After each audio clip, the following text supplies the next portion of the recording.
dressing decreases the risk of infection, and the correct material covering the wound optimizes the healing process. The ideal dressing provides a thermal insulation for the wound, which provides a better environment for cell growth. A proper wound dressing also protects the wound from contaminants and provides support, immobilization, and compression. Bandaging helps the dressing to stay firmly on the wound. It is an effective technique to stop bleeding, reduce swelling, and support a hurt joint. Now some contraindications. The wound dressing should not cause pain, sensitivity, or irritation. A material that stretches should be used to avoid compromising the blood supply to the tissue. Use a non-stick dressing so the dressing does not adhere to the wound, as epithelial cells can intertwine with a gauze pad. Now for the wound dressing.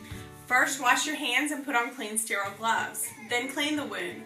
Wounds with dirt or grease contamination should be cleaned with mild soap and irrigated with water to remove the detergent.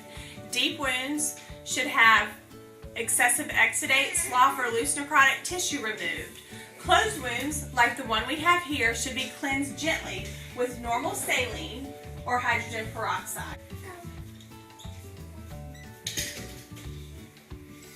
Make sure that you get any dried blood or coagulin from the wound edges cleaned off to help keep the scar from widening. Now determine the appropriate dressing. There are many different ones to choose from. We have just regular gauze pads, a non-stick dressing, and then also dressings that are impregnated with different substances. I'm going to demonstrate different bandaging. This is the circular bandage first. It works best for the arms or legs. There's various different types of gauze, different widths. This is a 3-inch conforming gauze. There's also 4 inches and various other widths, and you'll choose that width depending on the size of your bandage. You're always going to want to let the gauze unroll in your hand. You always want to wrap distally to proximally. So you're going to want to start by laying the gauze roll flat on the surface, in this case the arm. Start wrapping around, and as you cover the previous, you're going to want to cover at about 50%. Again, when you get to the end, you're going to want to cut it with scissors and then tape it down. The figure 8 bandage. A figure 8 bandage provides support to a joint and allows mobility. It's commonly used for injured shoulders, elbows, knees, and ankles. So you're going to want to wrap one time around, always at the edge, making sure it lays flat, no buckling. You're going to wrap around once, and then go up, wrap around once, and then come back down, making a figure 8 pattern. Whoa.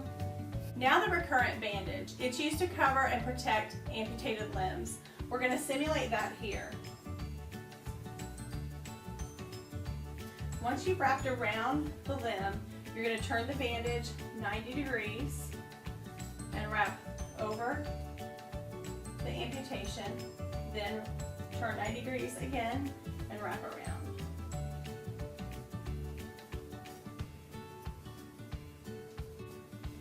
And once you've wrapped the entire amputation, you can secure with a piece of tape. Now we're going to show the reversed spiral.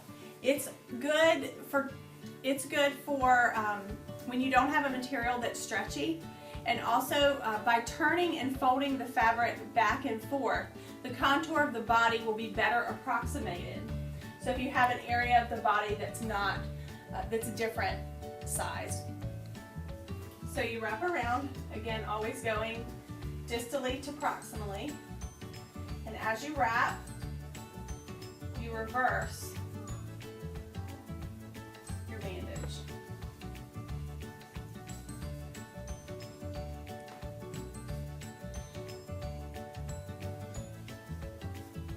We're going to do the head dressing. It's used to protect and cover the head without obstructing circulation or ventilation. It's a little bit more complicated to do. You use 2 gauze rolls. One is used to wrap around the head.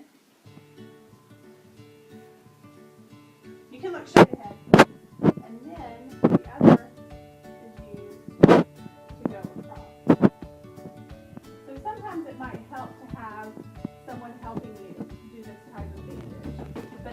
wrap around. You then come across with your second roll.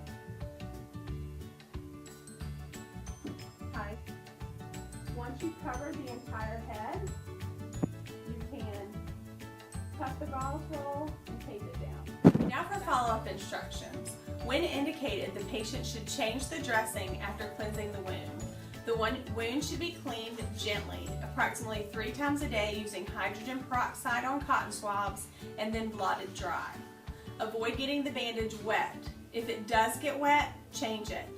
Make sure the patient is aware of the signs and symptoms of wound infection.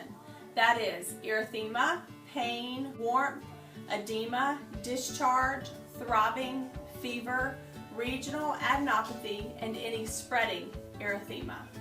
When a wound is free of infection, sutures have been removed, all skin surfaces are dry, and the wound is no longer draining, the use of dressings can be discontinued.